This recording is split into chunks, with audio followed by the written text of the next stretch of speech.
up, everybody? I'm Sal Kalani. This is Reggie Steele.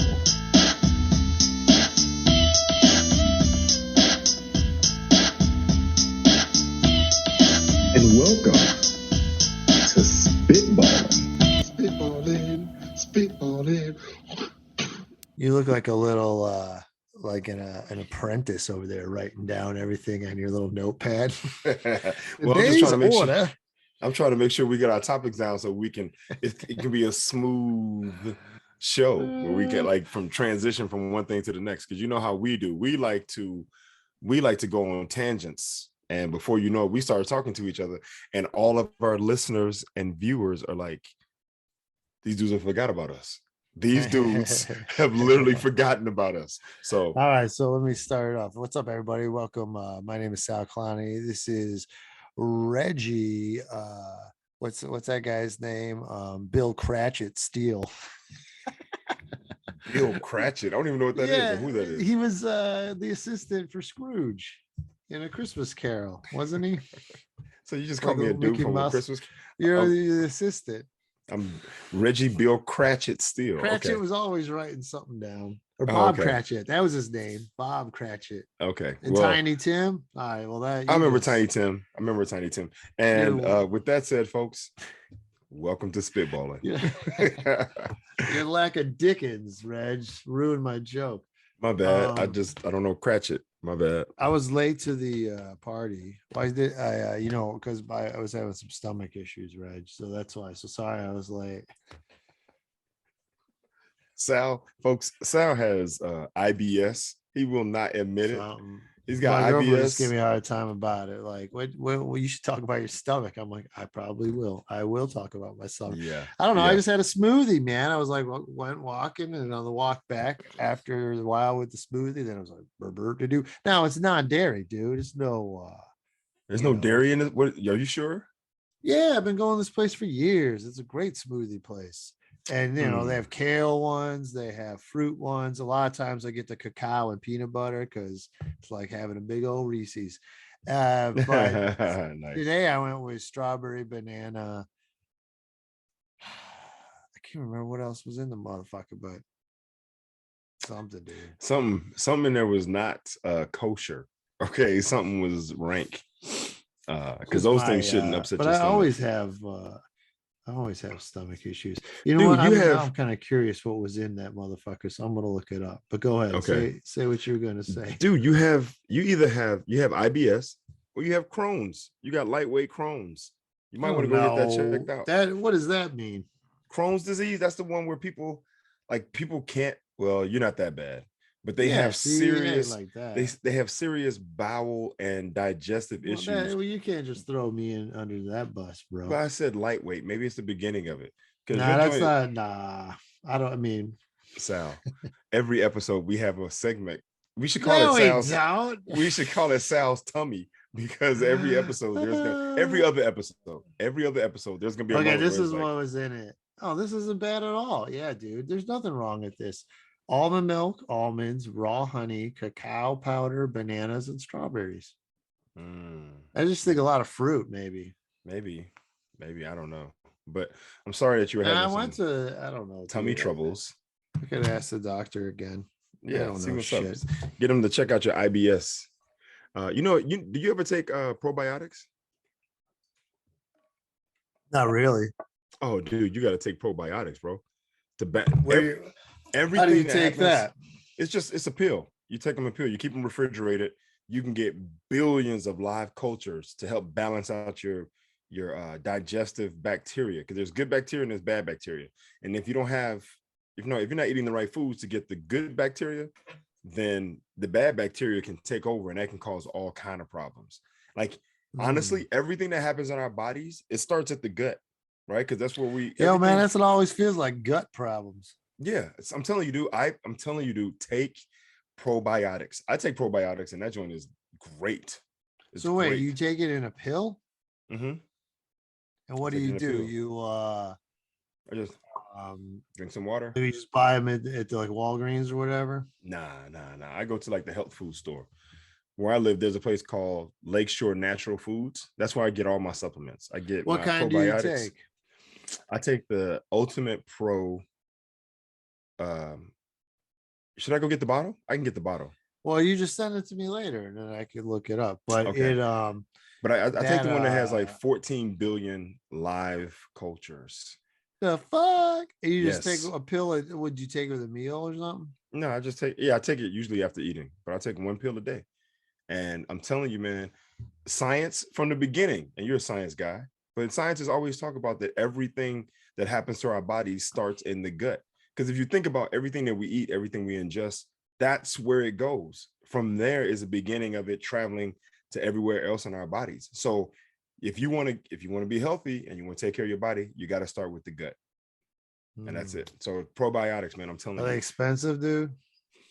What's expensive? You know, we have different opinions of. Well, how many do you get? How many you get in a bottle? You get a 30-day supply. You get 30. And I spend 30. You get 30. And I spend $49.99, $59.99. Hell no, $50 on a one little thing. No, it's a bottle that you take every day. They should give you like 200, man. No, 200 man, this ain't, dude, this is not like a vitamin D pill. Vitamin D's are really small. You get like 100 of those for $10 or something. But no, dude, I'm telling you, we can do a whole thing about it if you want to. A whole thing about probiotics. Hey, you know what I just bought was fish oil pills. I used to take those fish were oil. kind of pricey though. They were $38, but I got like 250. The only problem, okay, so I used to take fish oil all the time too. I used to take fish oil regularly, right? But lately there's been some issues with the fish oil, just in the sense of it's like quality control basically, right? Because the fish is all full of mercury right now. So well, this one says it filters the mercury out, and okay. and the most important thing, it's coated. It means it's burpless. Because the first time I ever did it, because I had like a little high cholesterol a few years ago, and it might be creeping back according to my last lab results. So I got back on the fish oil pills. So anyway, but the first time I did it, bro, you get these burps, and it's disgusting. It's just like fish spewing out of you. Oh, and don't breathe around anybody. But so now the coated ones, you got to pay a little extra for the burpless, but do it. It's so worth it. Okay, well, hold up though. Before, see, I knew if I knew we were going to talk about this, then I would have come with all the data. But basically, because I've been taking fish oil for years, right? The omega-3, the omega-6, right? Because I have a history of dementia in my family, and so fish my pops had that, so I should take on that too. Well, this is the thing though. They help with brain function, right? Help to remove the plaque that builds up on the nerve endings or the synapse endings that block the communication between all the, the synapses in the brain, right? But recently I've been reading some things about fish oil where it's saying that it may not be as healthy as they thought it was, taking it in that form. But this is the alternative. Six full walnuts have as much omega-3 as take as a nice piece of salmon, right? Because the best way to get all of this stuff is to actually eat the fish, right? To eat the real fish. You get it from there. But because fish is so contaminated now and it's hard to get, where like you don't want farmed, it's got to be wild, and pricing or whatever the case may be. Walnuts, bro. Do the walnuts. That's what I do. I do walnuts. I eat the hell out of walnuts. I put it in my oatmeal. I eat it for a snack. It can help with the brain. It helps with your joints, and it also can help with what they call portion control, nuts on right? A wall. They call nuts on a wall? Walnuts. Yes. What they call nuts on your chest? Chestnuts. They call nuts on your chin? What's that, Reg? What's that one, Sal? Chin nuts. Yeah, right. That's called a blink in your mouth, right? So anyway, all right. Well, I'm gonna take a little bit of it, but I got walnuts too. I like walnuts. I'm a big nut guy, so I nut it up all the time. You stay nutted up. You can't do, but even with the nuts, stay away from peanuts, right? No peanuts. And why? What's wrong with peanuts? Peanuts just aren't that good for you. Peanuts are actually they're a legume. They're not necessarily a nut. They're closer to a pea than they are to a nut, right? So there's just a lot of cholesterol and starch, right? Like what's the word I'm looking for?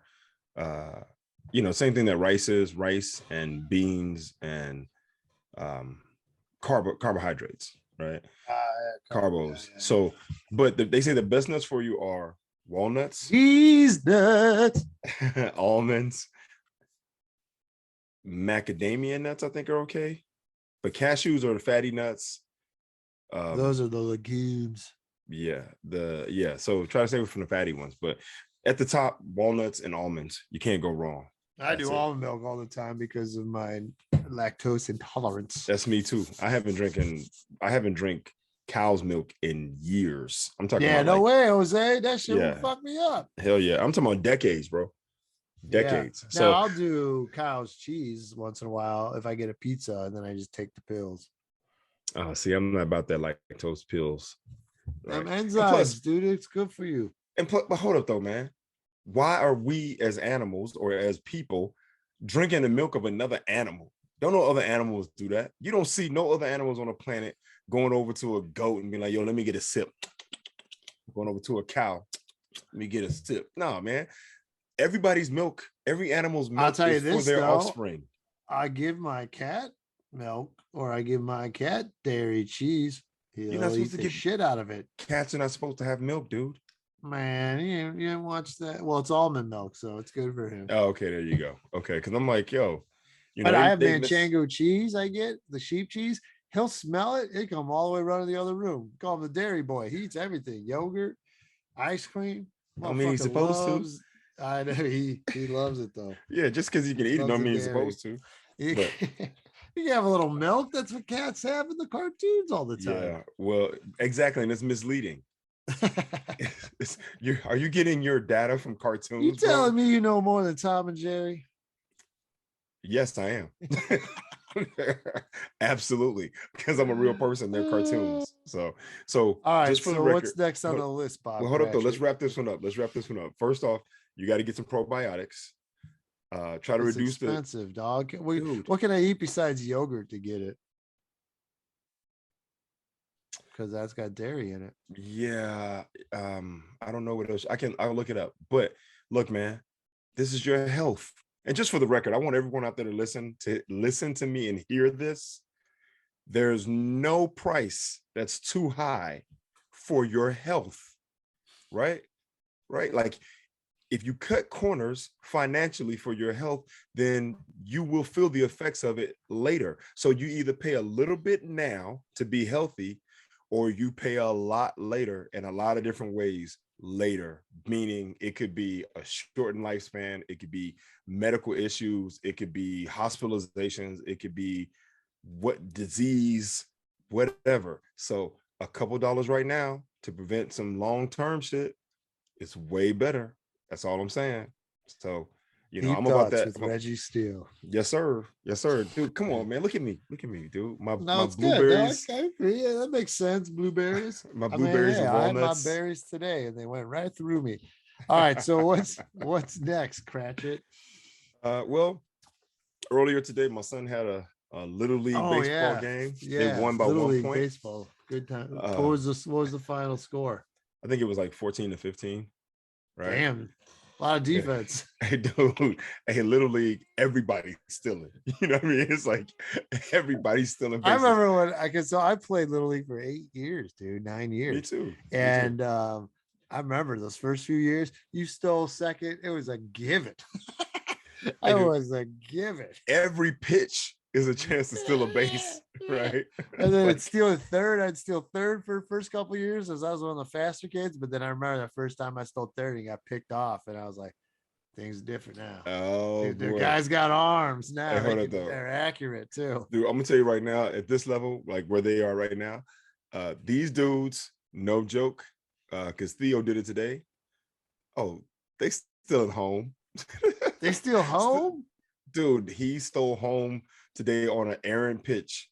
And I was like, dude, what are you doing? And then he did this thing where instead of like sliding, he went around the guy. I was like, dude, you gotta slide. He's doing this thing trying to avoid getting if hit. you don't go on the baseline, it could. Did they count it? Well, he didn't go too far out of the baseline. He was right good. at home plate. Okay. So he got out of the way, and the guy like swiped, right? The guy swiped and missed him, and then he was still able to tag the base, but he didn't slide. I was like, yo, you got to go for the slide right there, you know? Yeah, you have to slide. I remember one time. Okay. Oh, go ahead.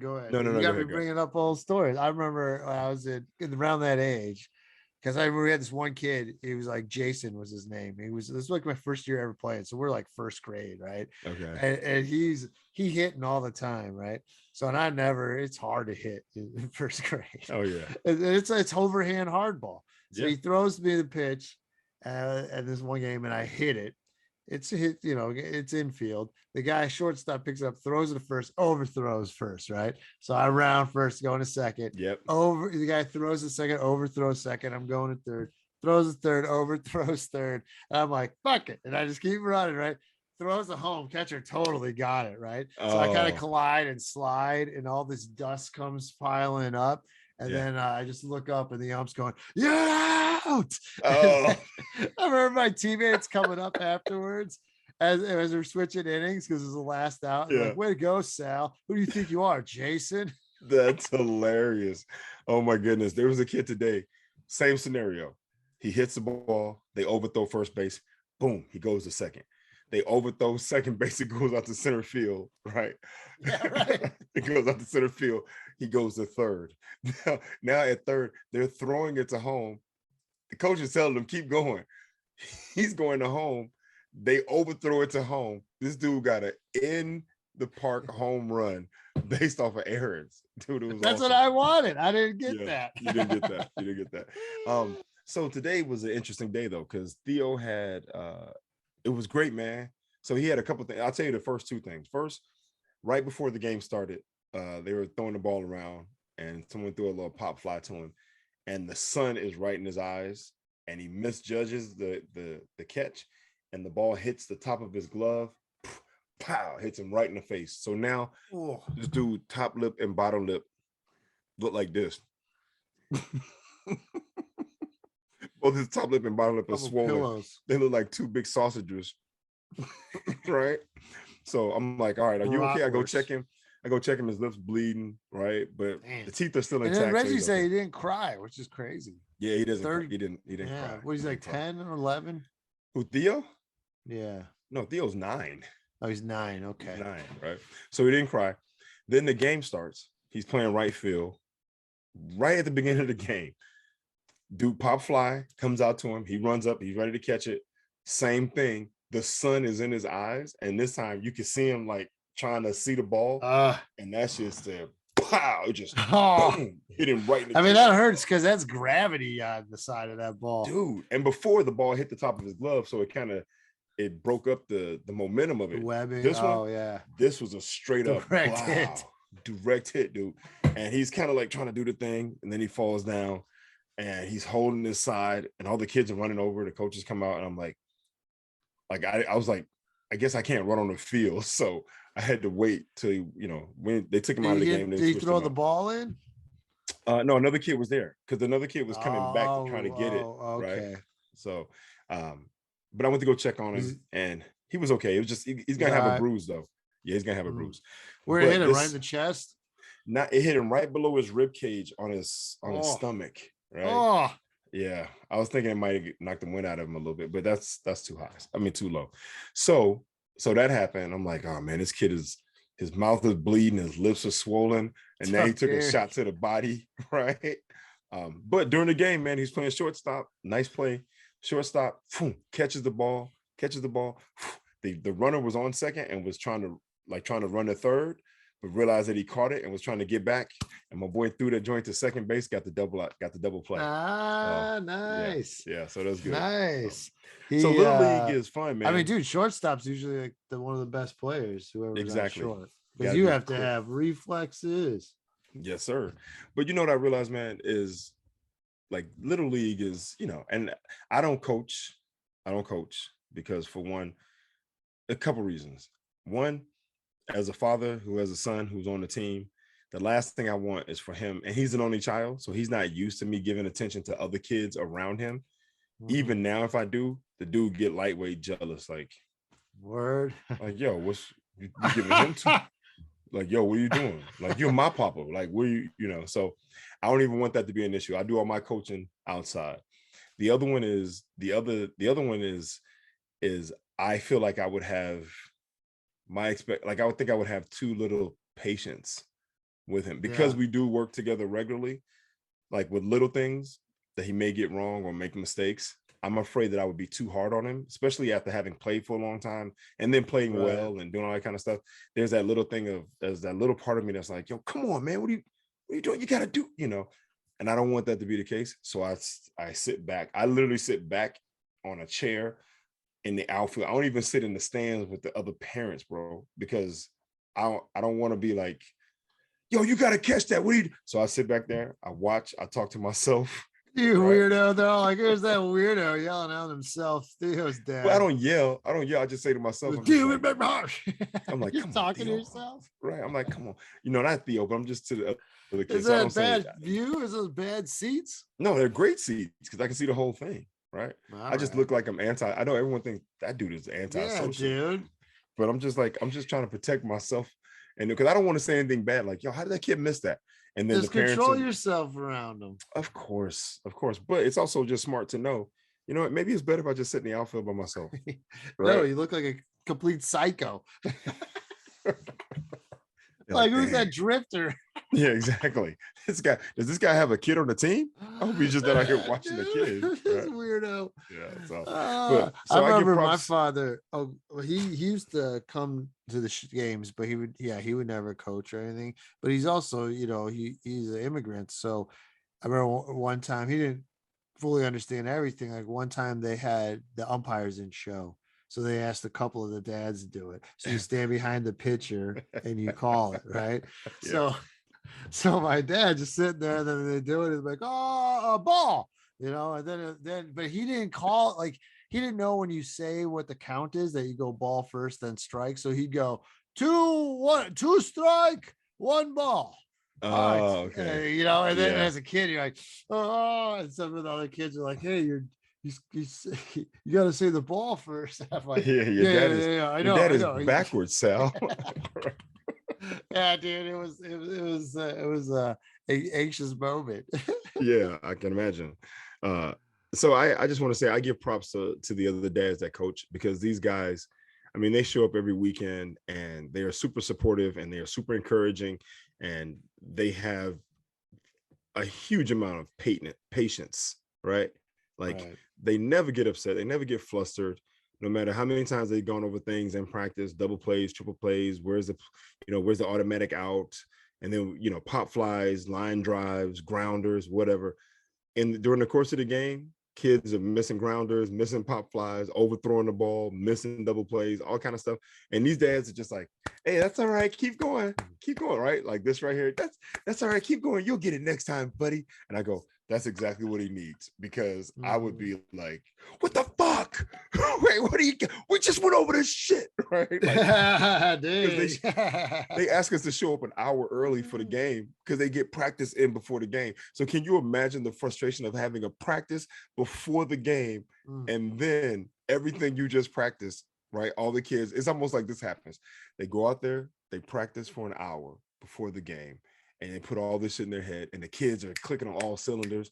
They're making double plays, they're making triple plays, they're hitting the right person, they're hitting the ball well, catching pop flies, throwing the ball crisp. And then right before the game starts, all the kids go, all right, they shake their heads, and all the stuff that they just learned, it oozes out of their ears, right? Like it's gone. Funny, dude.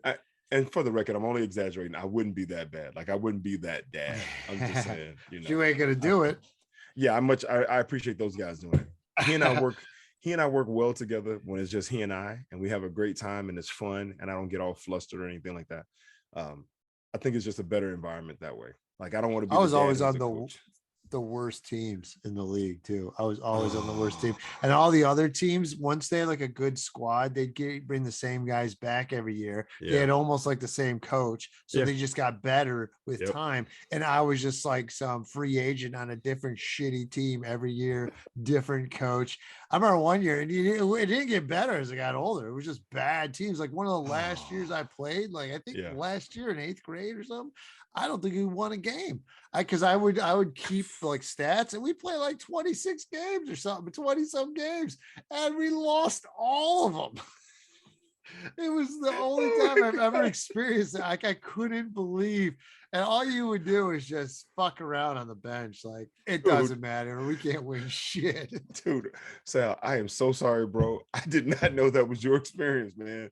I have never. I mean, I remember, and it's funny. Like the second year I ever played, like 2nd grade, we were like in the playoffs. That was the only good team I ever was on. And then you're right. And then the last year, it got worse. I was like, it'll get better. Nah, dude, the older kids, they killed you too. Dude, hold on, hey folks, everyone out there listening. I hate to say this, but Sal peaked in baseball in 2nd grade. Like after 2nd grade, it was all downhill. Like I wasn't terrible. We just had nobody. Like we had no good players. All the really good players were on the other teams. They kept them, Dude. So I was stuck in that racket with the same shit team. Oh man, I'm so sorry. And it was always like different one, like a different coach, because the same coach wouldn't come back and coach that team. I was done with that shit. So there'd be a new guy, I almost called him a new loser. Yeah. It was like, it's funny because sometimes you see one of the other guys who's on your shit team, like the next year on one of the better teams, like, oh man, he got out. Good for him, bro. Like he escaped. Oh, he got. Yeah, he's not doing shit on that team, but at least he's funny. On that team. He gets to go to Dairy Queen and eat. That's hilarious. You guys look at that kid like, oh damn. I mean, I wonder how he got out. How did he get out? What happened, dude? And I'm like, know the recruiter, man. Yeah, exactly. He knows someone. I'm not gonna get deep into it, but when I played Little League, early I was just like all the other kids, right? Just trying to figure it out. But then there was a point where I hit like 4th, 3rd, 4th, 5th grade, 6th grade, like right in there, where it was like, I made the all-star team. Like I was one of the better players on one of the better teams. We always did well. We had a great time. We won games. He could have used you in North Olmsted. Oh man. I see. It's funny. Next time I go to Birmingham, I'm gonna see if I can find it. But I still have one of my all-star jerseys where it's like all-star across the front with all these stars, and in the back it's got steel. It's small now, but obviously it's small. I think we had all-star games, but I never played with it all-star. Oh, dude, that sucks. I feel bad for you, man, because even if we're talking about middle school, so I transitioned out of baseball and went straight to basketball, right? And in basketball for 6th, 7th, and 8th grade in basketball, we didn't lose a game. So when you talk about having lost, that's so opposite. That's hilarious. It's so opposite. And it's mentality too, because it's that thing of like, yo, why shouldn't I be able to do the thing? Right? Like I remember we had this guy one time on our team, and like he's like, oh, it's Will can throw smoke, man. Like he can throw like 80 miles per hour. We're like, all right. Well, it was so wild. You just throw it in the ground every time. Just throw these burners, and they're like wild pitches. Guys stealing. We're like, wait, you throw fast as fuck, but he's so inaccurate. Guys are hitting his ball like golf balls. They're rolling up to the plate. Boing, right? It's so bad. It was like, oh man, this dude. Well, I'll say this. So Theo's team won today, and they play again tomorrow. And next week, back to backs. Yeah, back to back, and then next week they start the playoffs, man. And there's one elimination. So what's the record? Playoffs. They're already in the playoffs. Yeah, they're in the playoffs. They're like I think they're the second best team in their division. The number one team is Mudville, and that team looks like one of the teams you're talking about, where the kids all know each other. It's been the same coach for a while. I mean, you watch those guys play. I mean, dude, it's like they're just dialed in. I remember these motherfuckers would do around the horn. Like you remember, like after you get the out and no one's on base, and you just throw it around the horn real quick to the shortstop and everyone. And I was like, you couldn't do that. Like a lot, like our teams couldn't do that. You go around the horn, you go throw it. Oh, I overthrew it. Oh, now it's a right field. You gotta go run and get it. Oh man, it's funny. You guys out there looking like Keystone Cops, just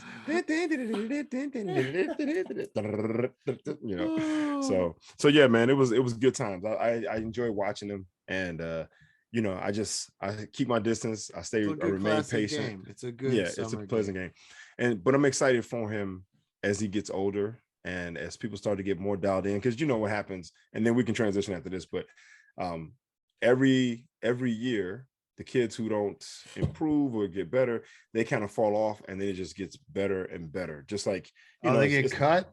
No, they don't get cut, but they get thrown to the teams in the back. One of the ones I always was on. Yeah, they kind of That's move what on. it is. And then your experience is molded by that, right? Because if you're not playing with good players, then you're probably not excited about playing. Whereas when you're playing with good players, it was annoying. I was like, "Fuck, I gotta go and play baseball."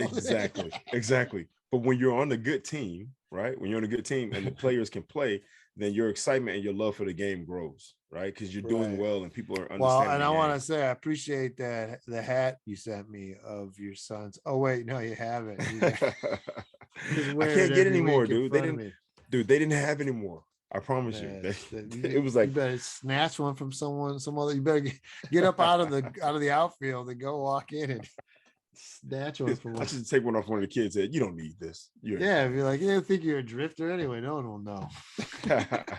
So, all right, man. So Little League was fun. I think we had a good time. All right. So the next next thing on the agenda, Sal wants to talk about. Apparently, there's a new thing called. You got the article ready, or you know the story? It up, dude. You could talk about. Well, now we're gonna darken. Well, yeah. I guess I should try and let me pull up the article. But it's a new crime going around. A new crime where everyone has heard of extortion, right? Where you get some information and you try to use that information to get something from somebody. Well, now there's a thing called sextortion. Yes. And this is where you basically, so this is the story. I got it off of CNN. A 17-year-old boy, he commits suicide after being scammed. And this is in San Jose. And then the FBI says this is a troubling thing. So he received a message on a school night in February from someone he thought to believe was a girl. I mean, that's why it's all bullshit spam. Oh, he got catfished? Is it like kind of? Yeah, basically. So within hours, this is okay. So somebody reached out to him pretending to be a girl. All right. And they started a conversation. And he just got back from visiting colleges with his mom. All right. And then they say the conversation went from intimate and then turned criminal. The scammer, posing as a young girl, sent Ryan a nude photo and then asked Ryan to share an explicit image of himself in return. Immediately after Ryan shared an intimate photo of his own, the cyber criminal demanded $5,000, threatening to make the photo public and send it to his family and friends. So now, I mean, that's sad, man. So that's how like they try and catch you. Now, like it could be someone younger, but see, he's a teenager. So to him, it was just like, oh, this is just another teenager. Right. And then once he figured that out, they say the criminal, he told him he could not pay the full amount of $5,000. The demand was lowered to a fraction to $150. But after he paid the scammers, wait. They kept demanding more. Hold on, they went from 5,000 to 150. So he should have known at that point. Right. Like, oh yeah. But he's a teenager. And then he paid him, and then they kept asking for more money, put pressure on him. And then they say his mom said goodnight to him at 10 p.m. By 2 a.m. he had been scammed and taken his life. It all happened in a night. Oh man. Oh dude, that's so sad. Suicide note describing how embarrassed he was. And he really thought that in the time that there wasn't a way to get by if those pictures were actually posted online. His mom said his note showed he was absolutely terrified. No child should have to be that scared. So yeah, it's crazy, man. They say the Bureau FBI says there were over 18,000 sextortion related complaints in 2021 with losses in excess of $13 million. Jeez. Dude, that's terrible, man.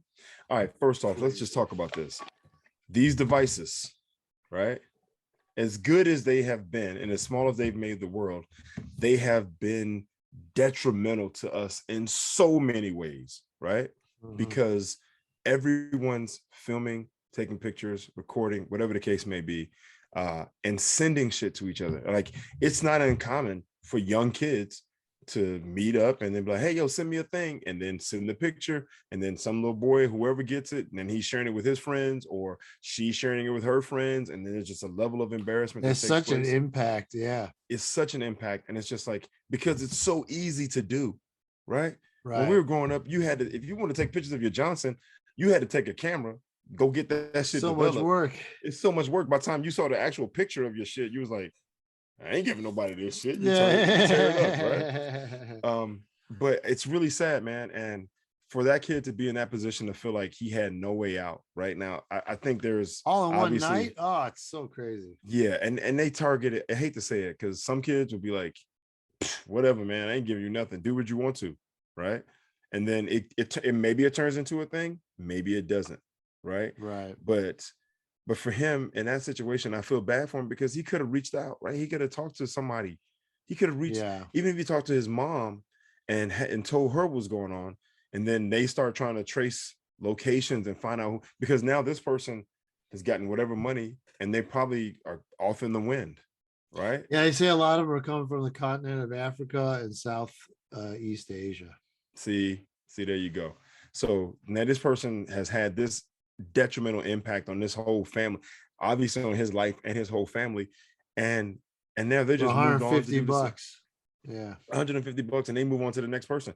This kid's life is gone, right? This family's life is devastated for $150, man. So like, this is one of those things. I hate to say it, but it's a teaching moment, in the sense that, like, people who hear this or watching this, it's like, if you have teenagers or you have kids or you have young people who have devices and that are out there in the world, they need to learn about all of this, right?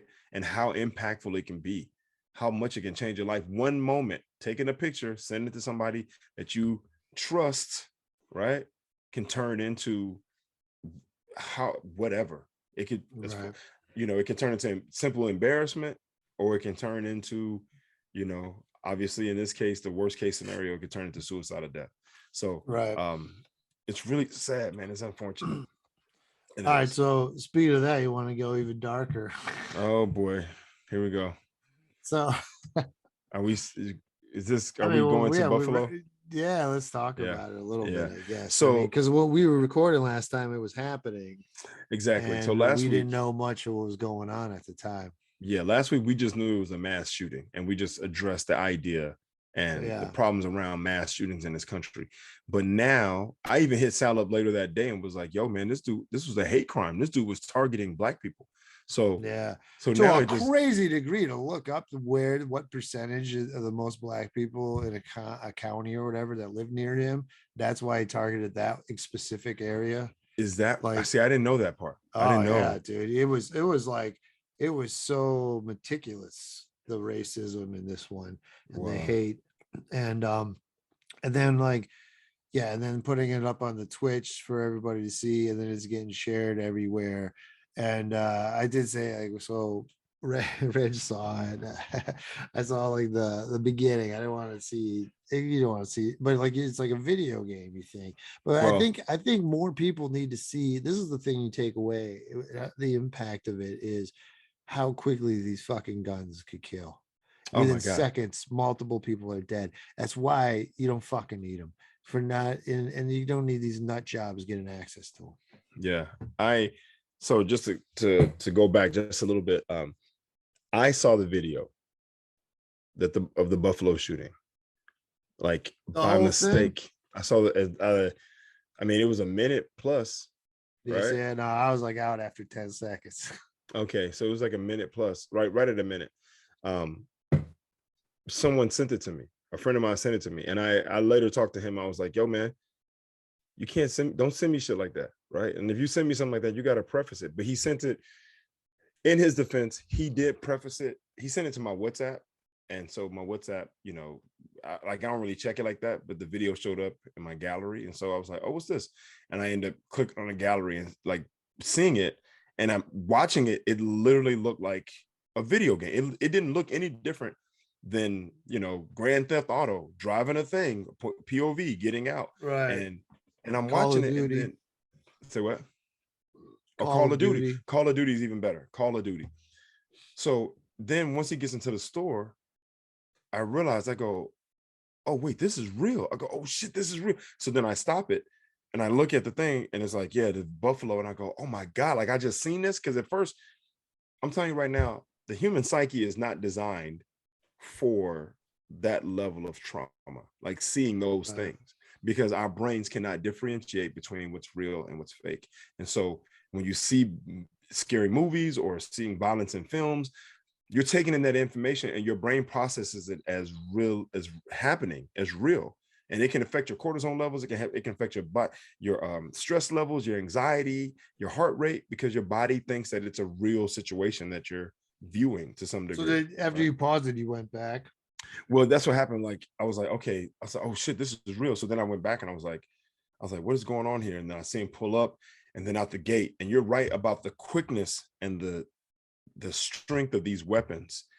Dude, this is what they call a soft target, right? Right. Like in the first thing is just a woman walking the parking lot, was a white woman. Of all the black people he killed, 2 were white. And this first one was this white woman. And like, I'll never forget, like, though, how she fell, because you never see anybody fall like that. Yeah. And it's just like really like dead weight, sack of potatoes. And then this is where quickly he turns and shoots into the store, and you don't see anybody in there. But then when he starts walking the store, then there's bodies. And then that's when I was like, all right, look. Yeah. And I was like, the fuck? And there's a part where he apologized. Right, he shot a white guy. Somebody said that to a white woman behind the counter. Did you watch? You saw that? Or well, I didn't hear the audio of it that time because I didn't have my headphones on. But my friend told me, I was like, yo, man, that joint was crazy. And he was like, yeah, especially when he apologized to the person for shooting them. And I was like, what? Like, he apologized to the white woman. He didn't kill her because she was white. But he killed the first one was white. It was so weird. But I remember the fucking Columbine guys did the same thing. They were targeting black students. There's a long connection between guns and racism and mass shootings and all this fucking hateful pieces of shit that got their little racist militias. Oh, the government, they're trying to hide that their fear of the government is just a veil of their racism. Oh my God, dude, it's so bad. I was saying this the other day. I mean, first off, I want to say my condolences and sympathy and my condolences to all the families that were affected by this, all the families that were directly affected, the families and friends that were impacted peripherally or whatever, extended family, friends, anybody. Like, I know, so my boy's cousin's friend, grandmother died in that shooting. Oh, shit. Yeah, he sent me the blurb. It was like, yo, there's a lot of older people, like older people, black people just going out to get food. Yeah, she was 77 and she used to serve food in Central Park every Saturday to people. But it's her name? I do. It was what's her name? Her name was Pearlie Young. I think that's what her name was. Wow. Pearlie Young. Hold on, let me see. I think I have it right here. I don't think I deleted it. Oh, no, here it is right here. Yeah, Pearlie Young, 77, was killed today in Buffalo shopping for groceries. For 25 years, she ran a pantry where every Saturday she fed people in Central Park. Every Saturday. She loved singing, dancing, and being with family. She was a mother, grandmother, and missionary, gone too soon. And so this is what they, hold up. My virtual joint is killing me right now, but I could put it up. I'll put it up in post. There we go. Send it to me. All right, I'll send it to you. But this is the grandmother of a friend of my boy's cousin. So it's like, so my condolences to the families, man. these moments can be absolutely avoided. Young people, 18 years old, tactical gear, high caliber weapons, automatic weapons, semi-automatic weapons.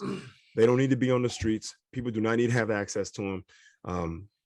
And it's an awful tragedy. That and there was a mention, they met him before because there was a mention of murder suicide when he was at school, right? Online school. Right. Another thing, I'm kind of like, he slipped through the cracks. Parents somehow. A little responsibility because the parents, he's living with them, right? He ain't living on his own. He developed this racist bullshit under their fucking watch. Well, and he had all those guns and everything else delivered to the house, or when he got him, had him in the house. Yeah, man, it's you know what gets me, and I think I've said this before. It's so interesting to me. It is. I can't put my finger on it, but it's so interesting to me the amount of hate that white people have for Black people. And I keep thinking of it, but I'm like, so hold up. You guys were here, right? You came here, you're lazy as fuck. You didn't want to do the work. So you went out and you got some other people to come here to do the work, right? And you brought us here by the boatloads for centuries, right? And you stripped us of our culture. You stripped us of our language, our ability to communicate. You brainwashed us. You took any and all means of us to survive on our own. No education, no ability to read, to write, and then you manipulated us mentally by chopping off hands and feet and removing the father from the home and putting the moms in place because the moms don't want to see their children killed. You separated us from our families. You bred us. You took our children. You raped us. You killed us. You maimed, manipulated, and mutilated us for centuries.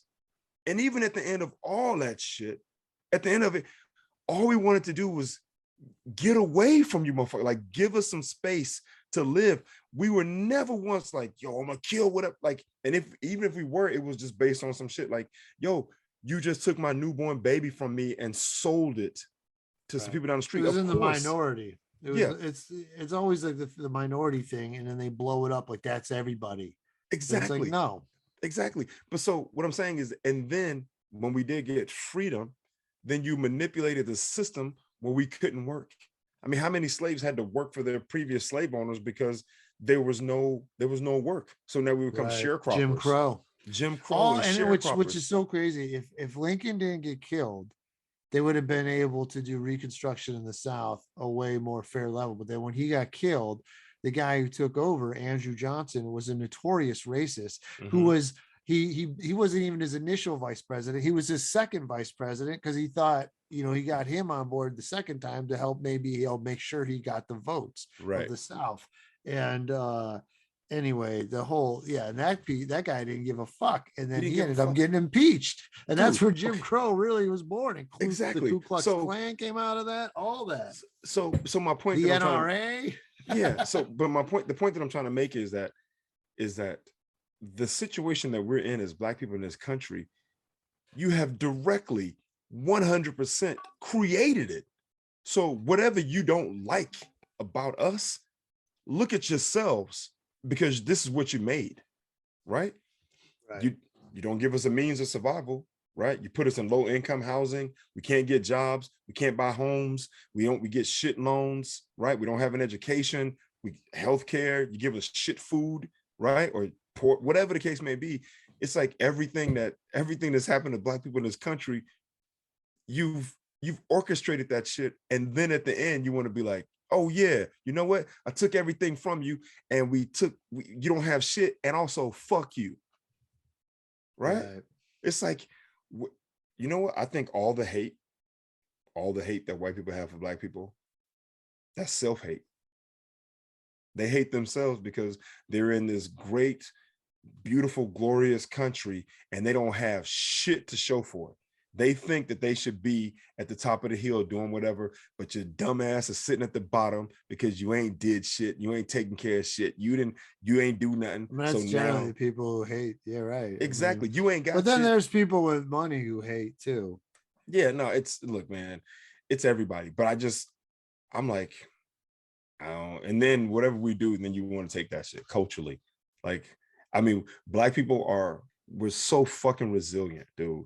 Like with all that dumb shit that we've been through historically in this country, and the fact that we still are like able to do and have something, even on a small scale, it's like, yo, it just proves to show our spirit is strong. And you just, you may hold us down, but not for long. But it's just, it blows my mind. I'm just like, it's crazy. It's crazy. I ain't got time to hate white people.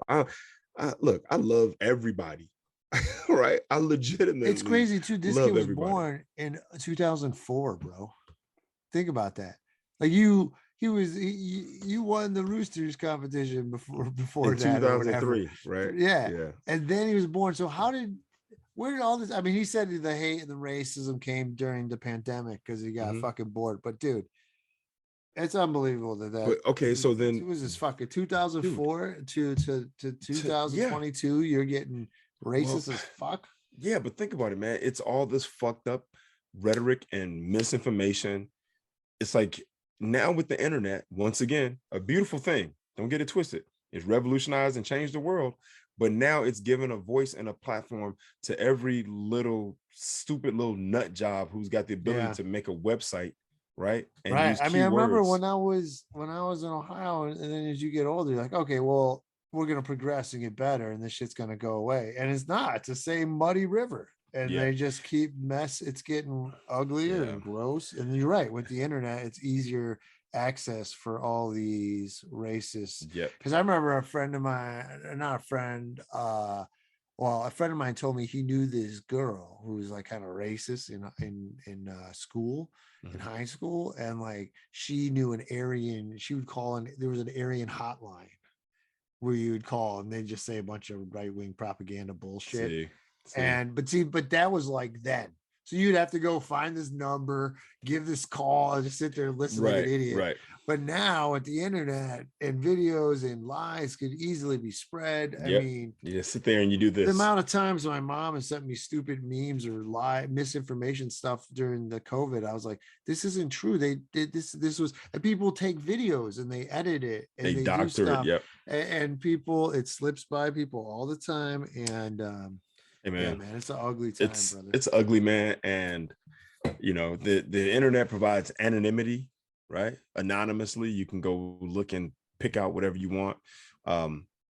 It's just sad, man. It is. It's sad. Like I say this all the time. When they passed the civil rights laws and you had to take down the signs, right? When Jim Crow was officially over and there was no colored bathrooms and the whites only and all this kind of stuff. They changed the appearance, but they didn't change people's minds, right? So everybody who took down a sign didn't feel better about it. They just did because that's what the law required. But then what they do, right? Then they provided poor service, or they take forever to seat you, or who knows what they did to your food, right? Or they just make you feel so uncomfortable. And those people that had those feelings and those sentiment, they had kids, and they taught their kids that same bullshit. Right.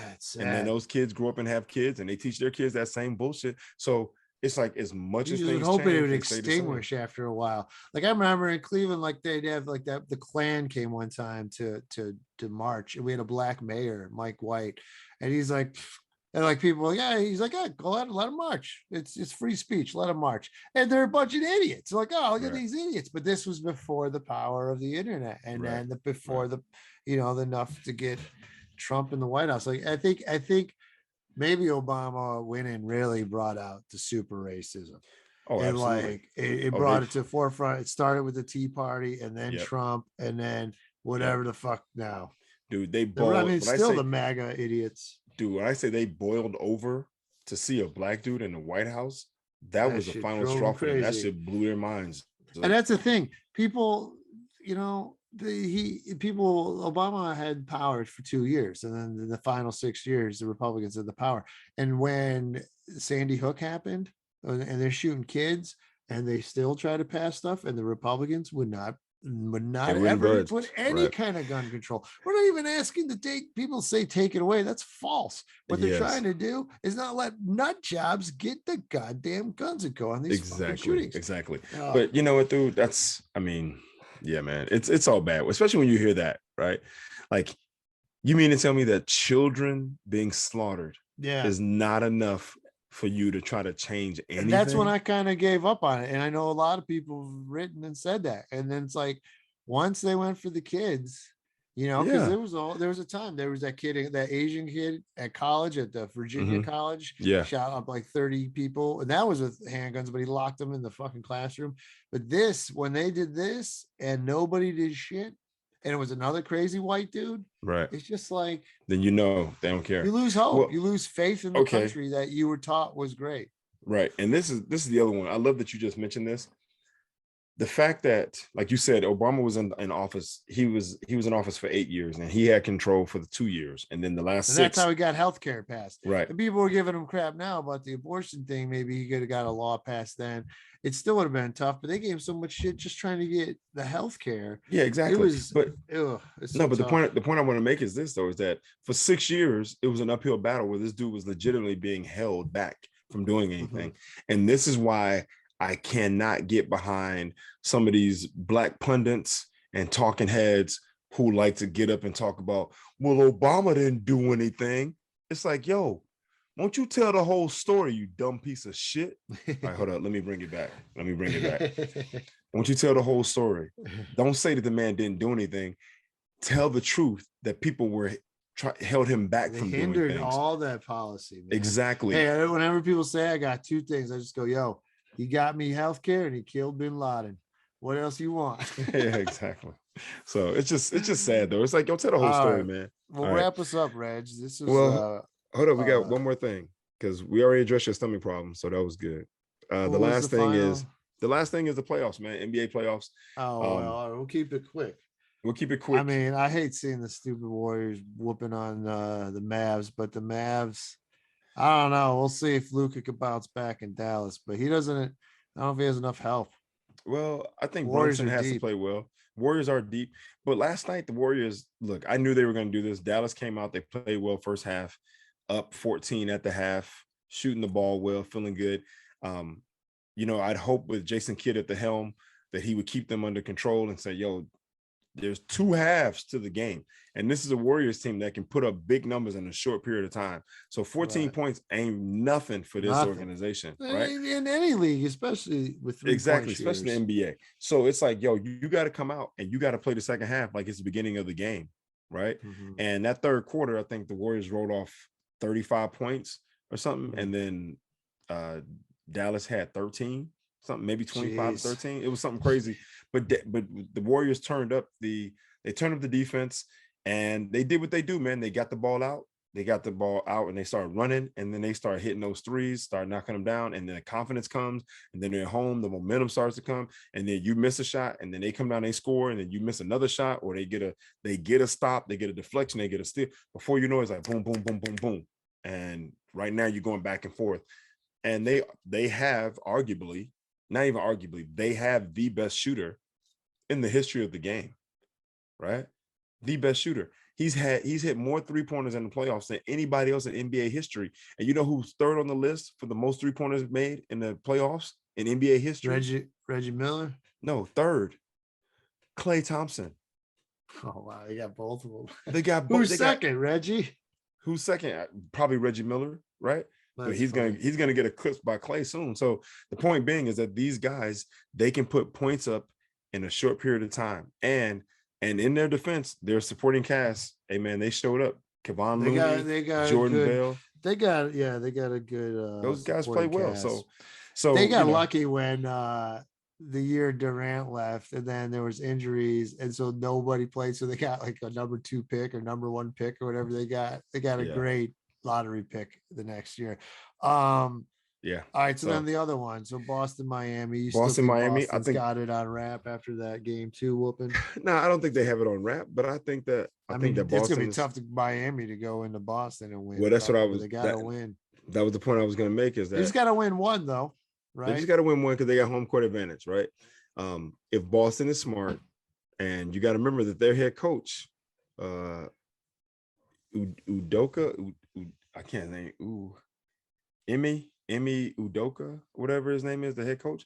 He came out of that San Antonio Spurs farm system. Like he was under Greg Pop for a long time, right? Budenholzer with the Bucks was in that San Antonio stable of coaches.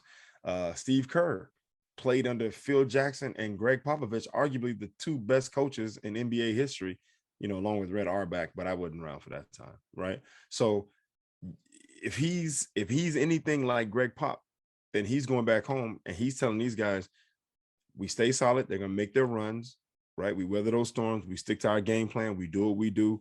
We don't turn the ball over. We play hard and we stay aggressive throughout the whole game. And they go back to Miami up 3-1. Now Miami's back is against the wall, and then we'll see how they handle the pressure. But right now, so you're expecting right now to be Boston and Golden State, right? And then who do you think is going to win it? Come on, man! If Golden State makes it to the finals, there's no way they're losing. I don't care who. Really, you don't think anyone in the East is going to win it? Nah, I don't think so. Wow, I don't think they have a chance, honestly. And look, I'm not going for the Warriors. I'm not going against them, right? I'm just kind of like, I'm enjoying good basketball. I want to see Mavs, baby. I want Mavs, but I don't know if it's going to happen. Well, I think the Mavs tried to steal one yesterday, and they came up short. Yeah. So hopefully they go home. Anything can happen. It's anything can happen. A long series. In that first series, we saw the Grizzlies get a couple games, right? So it's possible. You go back and you look at what they did, and you just replicate that. But what it's going to come down to is it's got to be D. You have got to disrupt those guys' flow, and you got to disrupt their flow. That's the thing, though. I think Boston and Miami both have great D, that they would both have great challenges for the Warriors. Yeah, but you know what they say? Great offense. Good offense will beat great defense any day of the week. Not any day of the week. I mean, in that good, Game 7 against the Cavs, they didn't even break 90. Yeah, well, that was good defense and good offense. So, but the thing is, a good offense will beat a great defense, because even when you're on defense and as great as you are, you're still trying to anticipate. Like, you still are at a disadvantage because you have to react to what they're doing. Right. And offensively, if your shots are going, I don't care. Like, how how many times I've had my hand and people's faces, right, like hitting, like right there, tipping the ball as they shoot it, and that's you go, man, that was great defense. Like, yeah, but that was great offense, right? So, all right, man. Well, so you got Festus going to be in 2 weeks, you think? I got to reach out to him because he's got his own. I got to look up when the. Oh, cool, dude! You do a short 10 minutes on the finals. We'll find out when they drop. But if the Warriors are in, you can definitely get them on. Yeah, that'd be fun. I would love to get Festus on here. Yeah. All right. Well, close us out, Reg. All right. I'm about to start. So is there anything you want to say now? Or is it better to interrupt me? My tummy hurts. Go ahead. Oh, okay. Let's do it. Hey, folks, welcome to the end of another episode of Spitballin. We love doing it. We hope that you enjoy it. We thank you for tuning in, for listening. And if you enjoy it, please subscribe, share, and tell your friends about it. We're going to be here and we're going to keep going. So with that being said, hey, that's Sal Kalani. I'm Reggie Steele. And this is Spitballin. Peace. All right, so here's a little extra bonus here, just because we're wrapping up, and one of our fans, one of our fans who actually listens, and he wrote the song, he asked us, he's catching up with the episodes, and he's like, he's got him wondering, if I'm 44 and my lady is 27, where does that rate on the Reggie Steele creepiness scale? So that's a 17-year difference. I feel like 17-year difference, man. He said, all right, so okay. When she was 17, so you want 34. Me to ask him how long have they been going out? Yeah, how long they've been going out? All right, let me. We're recording now. How long have you been going out? It's interesting. 17 years, man. When he was 17, she was just being born. When he was 34, she was 17. You know what I'm saying? Right? When she was 20. He's working on the equation now. Yeah. When she was 20, he was 37. Yeah, but it doesn't matter. No, it does matter because 18-year-olds, 18, 19, 20-year-olds, they don't know shit. Well, right. Now, but a 37-year-old, you've lived through your early 20s, you've been through your mid-20s, you've been through your early 30s, right? And your early 30s is when you really start to settle in and know who you are and what's going on. By the time you hit your mid 30s, right, you got an even better idea. You hit those late 30s, right? Now all of a sudden 37 and 20, that person at 20, they don't know shit, dog. They still in college. She would be a sophomore. Well, She'd be a sophomore in college. But that's not the case we're talking right now. We're talking 2744. 2744. I'm not gonna say it's creepy. It's not super creepy. It depends, like what 27 like is like if she 20s, like how long they've been going out though? That's the question. Yeah, I asked. He didn't text me back yet. I said you're figuring out the equation. He just wrote me too. He says, I feel like Angelo would have never personally attacked me like that. Just saying. Angelo is Sal's previous host on another podcast. I'm not attacking. I'm just saying that, you know, at 44, you know what's coming, right? In the late 20s, what's happening with young people trying to figure things out. Early 30s, says getting settled. About a year. Okay. He's like, dude, how funny. I want to know where I land on the scale. All right, I'm gonna put it like this. They've been for a year. She's 26. He probably met her at 25, somewhere around there, and they kind of made it official at 26. He's 42 at the time. Oh, well, it might have been a year after. Well, you wanted me to ask how they met? No, that's all right. I mean, you can if you want to. I think it'd be fun, but I'm just saying. I think that there's a point where, you know, as a guy who's in his 40s, obviously. And who's been through his 30s and been through his 20s, like I understand what people are experiencing and what they go through and how easily, not easily, but what they need to go through to truly know who they are and where they're gonna be. Now, look, if he's just hanging out and it's just fun and they, you know, and he ain't trying to, you know, because at some point she's gonna be like, I want to settle down and have kids because biological clocks and all this other stuff started ticking. I don't know, man. It could be, you know, I'll put it like this.